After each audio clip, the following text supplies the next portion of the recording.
Hello everyone. आज के इस लेक्चर में हम करेंगे जो चैप्टर नंबर 6 है क्लास 12 का, उसका बहुत ही अच्छा एक न्यूमेरिकल है 6.3, एग्जाम्पल नंबर 6.3 जो 2016 के एग्ज़ाम में आया हुआ है। बहुत अच्छा एग्जाम्पल है, देखते हैं।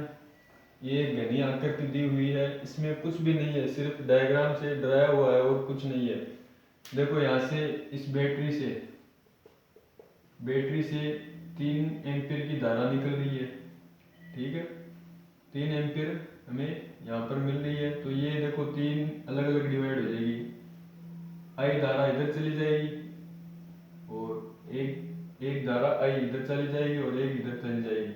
तो हमें सिर्फ केवल इस लूप में से ये हमें वैल्यू पुट करनी है। तो ये 3 अलग अलग भागों में डिवाइड होगी, 1 एम्पीयर इधर, एक इधर, एक इधर, यानी 3 आई थी हमारे पास, तो एक आई इधर, एक आई इधर, एक आई इधर। अब इसमें आगे चलते हैं। यहाँ पर हमारे पास आई धारा है, तो आधी धारा इधर चली जाएगी और आधी धारा इधर चली जाएगी। इसी प्रकार ये भी आगे जाके डिवाइड हो जाएगी, I/2 धारा आगे इधर और I/2 धारा आगे इधर। इसी प्रकार ये भी आगे डिवाइड हो जाएगी अलग अलग, I/2 इधर, I/2 इधर। अब ये आगे इधर से आ रही है और ये इधर से आ रही है, तो I/2 और I/2 आई बन गई यहाँ पर। इसी प्रकार इधर से I/2 और I/2 आ रही, तो ये भी I बन गई।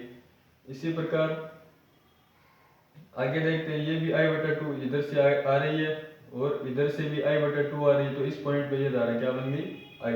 तो हमें ये लूप लेकर चलना है और जो समतुल्य प्रतिरोध है और विद्युत धारा ज्ञात करनी है। जो 2016 का पेपर आया था उसमें समतुल्य प्रतिरोध पूछा था, जो 2 नंबर का आया था। तो हमें ये जो लूप है A, B, C, H और A में जो समतुल्य प्रतिरोध और विद्युत धारा का मान ज्ञात करना है। तो हम लेकर चलते हैं बंद पास A, B, C, H, A, B, C, H, A वाला पास लेकर चलते हैं। इसमें किरचॉफ का द्वितीय नियम लगाते हैं। किरचॉफ का द्वितीय नियम हम जानते हैं कि जो रेजिस्टेंस या प्रतिरोध पर जो विभव होता है वो किसके बराबर होता है, वो इस सेल के विद्युत वाहक बल के बराबर होता है। तो पहले हम इस लूप में चलते हैं, इधर ही विद्युत धारा प्रवाहित हो रही है और इधर ही हम इस लूप में चलेंगे। तो लूप यहाँ से देखता हूँ मैं, इधर ही मैं चल रहा हूँ और इधर ही करंट बह रही है, फ्लो हो रही है इधर से इधर, पॉजिटिव टू नेगेटिव। तो देखते हैं इससे ये रेजिस्टेंस मान लो इसका R है और इस पर जो विभव पतन होगा वो कितना होगा, I। तो यहाँ से करंट बह रही है और R इसका प्रतिरोध है, तो इसका विभव पतन कितना होगा, IR। आगे चलते हैं इसमें, तो यहाँ पर करंट तो कितनी है, I/2 और रेजिस्टेंस कितना है, R। तो इसका कितना हो जाएगा, I/2 और R। इसी प्रकार इसमें चलते हैं, तो यहाँ पर करंट कितनी है, I और रेजिस्टेंस कितना है, R। तो इसका जो विभव पतन हो गया वो हो गया IR। क्योंकि हम जानते हैं जो विभव पतन होता है प्रतिरोधों पर वो उस परिपथ में उपस्थित जो सेल होता है उसके विद्युत वाहक बल के इक्वल होता है। ये किरचॉफ का द्वितीय नियम है।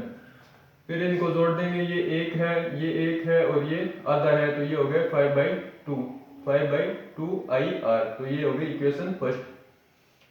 अब ज्ञात करते हैं बैटरी से प्राप्त कुल विद्युत धारा। हमें ये दी हुई है 3I है, तो तुल्य प्रतिरोध ज्ञात कर लेंगे। तो हमें पता है कि R equivalent equal to E epsilon upon 3I होता है, क्योंकि ये विभवांतर ही होता है एप्सिलॉन से एक तरीके से।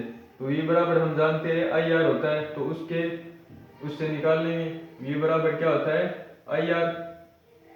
तो यहाँ से R क्या आ जाएगा, V equal to I। V क्या होता है, विभवांतर।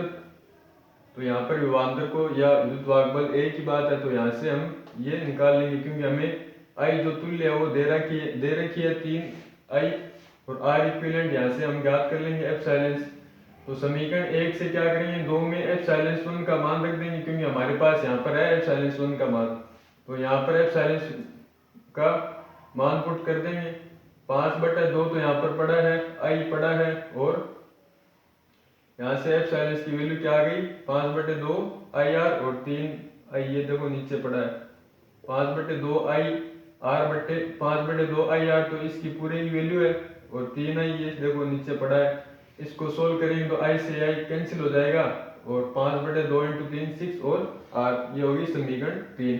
अब हमें क्वेश्चन में दे रखा है कि आर की वैल्यू हमें क्या रखनी है, 1 ओम रखनी है, तो यहाँ पर मैं 1 रख दूंगा इसके लिए, तो ये क्या बच जाएगा, आर इक्विवेलेंट 5/6, तो ये आ गया 5/6। ये तुल्य प्रतिरोध होगा। ये जो एग्जाम में आया था आपके 2016 में, सिर्फ तुल्य प्रतिरोध पूछा था, तो यहाँ तक करना था आपको, उसके 2 नंबर मिलेंगे।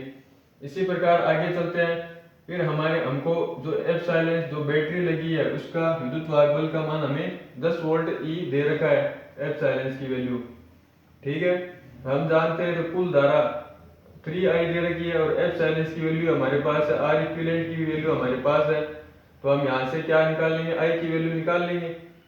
तो देखो एप्सिलॉन की वैल्यू कितनी है, यहाँ पर 10 वोल्ट, ये रही 10 वोल्ट, और आर इक्विवेलेंट की वैल्यू कितनी है, 5/6, तो 5/6 यहाँ पर रख दी।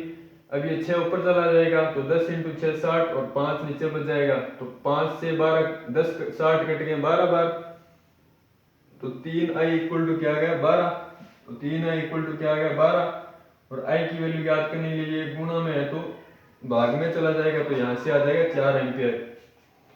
अब ये जो ए बी है, ए बी ये इसकी शाखा है तो घन की, तो ए बी शाखा में तो करंट बहेगी 4 एम्पियर। अगर हमें पूछे कि बीसी शाखा में करंट कितनी बहेगी, तो बीसी शाखा में करंट कितनी बहेगी, क्योंकि यहाँ पर I/2 है, तो I की वैल्यू हमारे 4 है, तो बीसी जहां पर I/2 है वहां पर धारा बहेगी 2 एम्पियर, और जहां पर सिर्फ और सिर्फ जिस शाखा में I है वहां पर धारा बहेगी 4 एम्पियर, और जिनमें करंट I/2 बह रही है वहां पर 2 एम्पियर धारा बहेगी।